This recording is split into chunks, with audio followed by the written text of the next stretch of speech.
संक्रमण इसका close contact से होता है, उसका तो एरोसॉल से होता था तो वो ज़्यादा खतरनाक था इस मामले में। हाँ, ये है कि यदि जिस मरीज़ को हो जाए उसकी मॉर्टेलिटी के चांसेस इसमें ज़्यादा होते हैं,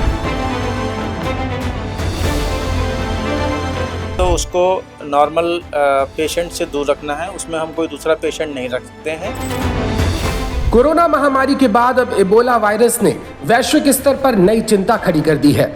अफ्रीकी देशों, डेमोक्रेटिक रिपब्लिक ऑफ कॉन्गो और युगांडा में संक्रमण के तेजी से फैलने की खबरों के बीच राजधानी लखनऊ में भी स्वास्थ्य विभाग अलर्ट पर आ गया है। संभावित खतरे को देखते हुए प्रशासन ने एहतियाती कदम तेज कर दिए हैं। संभावित मरीजों के उपचार और आइसोलेशन की व्यवस्था के तहत लोकबंधु अस्पताल में 6 बेड आरक्षित किए गए हैं। अस्पताल प्रशासन को आवश्यक दवाएं, सुरक्षा उपकरण और सभी जरूरी संसाधन उपलब्ध रखने के निर्देश दिए गए हैं। कोविड-19 के बाद अब इबोला वायरस ने देश में चिंता बढ़ा दी है। राजधानी लखनऊ में इसको लेकर आइसोलेशन वार्ड्स तैयार किए गए हैं। मेरे ठीक पीछे आप तस्वीरों में देख सकते हैं, साफ लिखा हुआ है इबोला आइसोलेशन वार्ड। ये वार्ड हम आपको दिखाएंगे। इसको देखे और समझने की कोशिश करिए कि अगर कोई भी व्यक्ति जो इबोला वायरस से संक्रमित होता है उसको यहाँ पे आइसोलेशन के लिए लाया जाएगा। लगभग 6 बेड का ये एक रूम है जो तैयार किया गया है, जिसमें अटैच वॉशरूम दिया गया है कि पेशेंट अगर एक बार आइसोलेशन में आ जाएगा तो उसको बाहर नहीं निकलने दिया जाएगा। साथ ही जो डॉक्टर्स की टीम है वो पीपीई किट और सभी उपकरणों से लैस रहेगी, जिससे संक्रमण किसी भी प्रकार से इस कमरे से बाहर ना जा सके।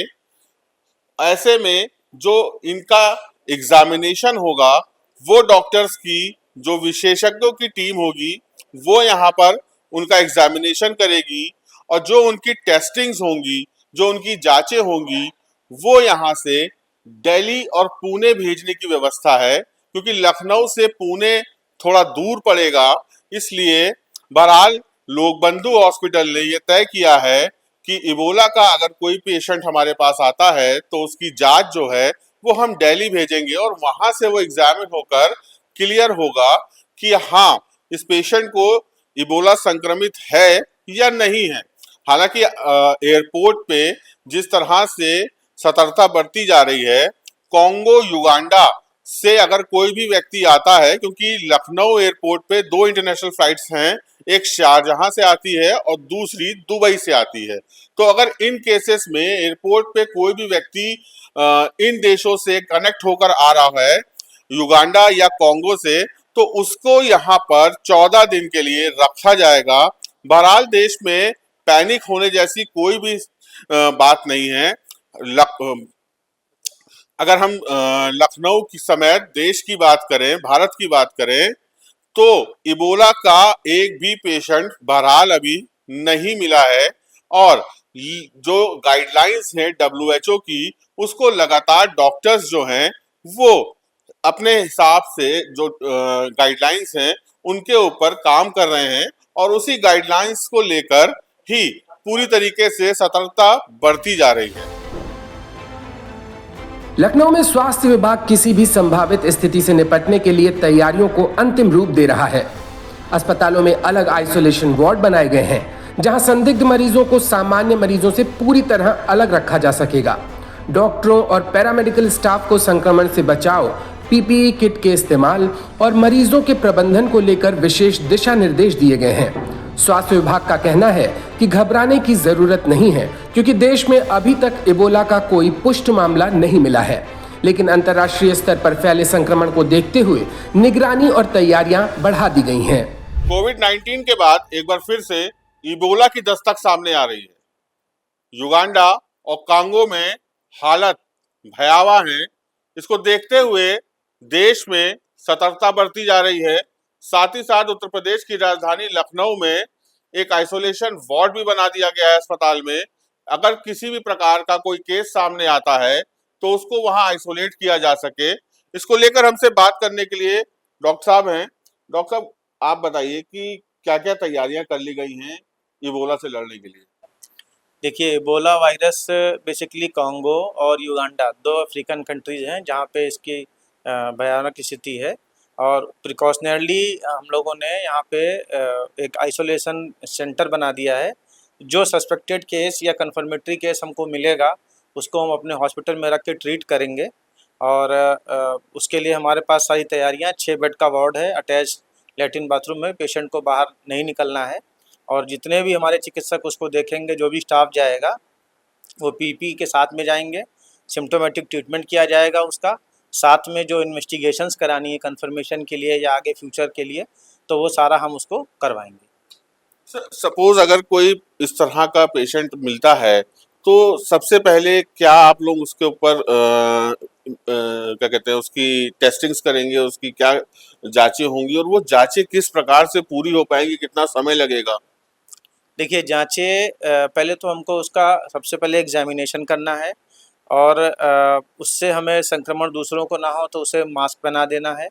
बाद में हमारा चिकित्सक उसको देखेंगे, उसके हिसाब से जो भी उसकी फाइंडिंग्स होंगी उसके हिसाब से हम उसके खून की और 2 खून के सैंपल लेने हैं, 1 यूरिन का सैंपल लेना है और 2 हमें नेज़ोफेरेंजियल स्वाब, जैसे कि हम कोविड में लेते थे, उसको लेके फिर दिल्ली भेजेंगे और वहाँ पे उसकी जाँचें होंगी। बाकी सारा सिम्प्टोमेटिक ट्रीटमेंट यहाँ कंटिन्यू रहेगा।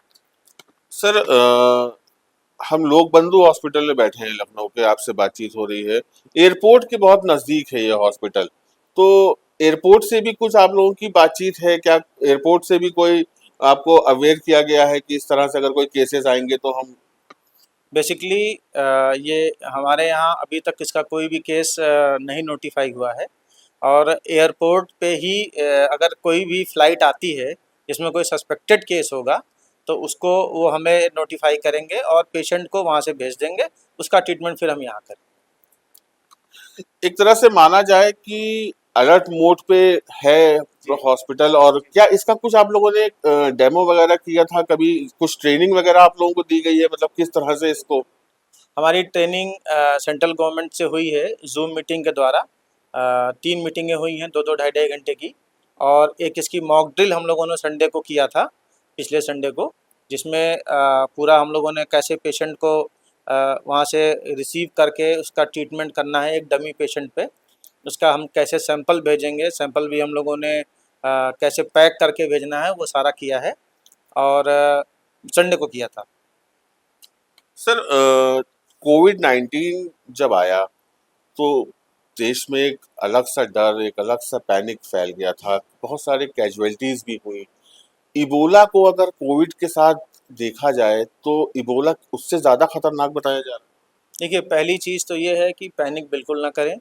और हम लोगों को जो नॉर्मल संक्रमण इसका क्लोज कॉन्टैक्ट से होता है, उसका तो एरोसॉल से होता था, तो वो ज़्यादा खतरनाक था इस मामले में।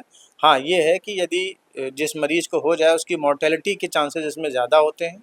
लेकिन पैनिक बिल्कुल ना करें, मास्क लगाएं, फ्रीक्वेंट हैंड वॉशिंग करें और इसी से करके हम इसको वो कर लेंगे। बाकी कोई पेशेंट आपको सस्पेक्टेड लगता है तो लोग बंधु में 24 घंटे हम लोगों के पास सारी फैसिलिटीज़ हैं, उसको भेजें ताकि आगे मरीज़ ये संक्रमण बिल्कुल ना हो। और पैनिक बिल्कुल करने की ज़रूरत नहीं है, सब कोई अलर्ट मोड में। है।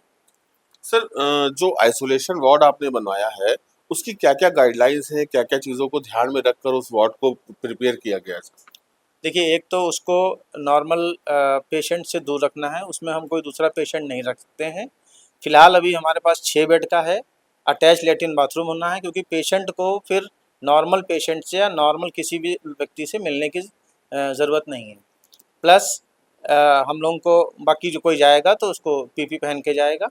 और अगर हमारे केसेस बढ़ते हैं जिससे संभावना कम लग रही है, तो फिर हम उसको 5 से 10 या 15 बेड जैसे भी नीडेड रहेगा, गाइडलाइन के हिसाब से उसको कर लेंगे। तो आप सुन रहे थे डॉक्टर विनय को, जिनका साफ कहना है कि फिलहाल पैनिक होने की कोई जरूरत नहीं है।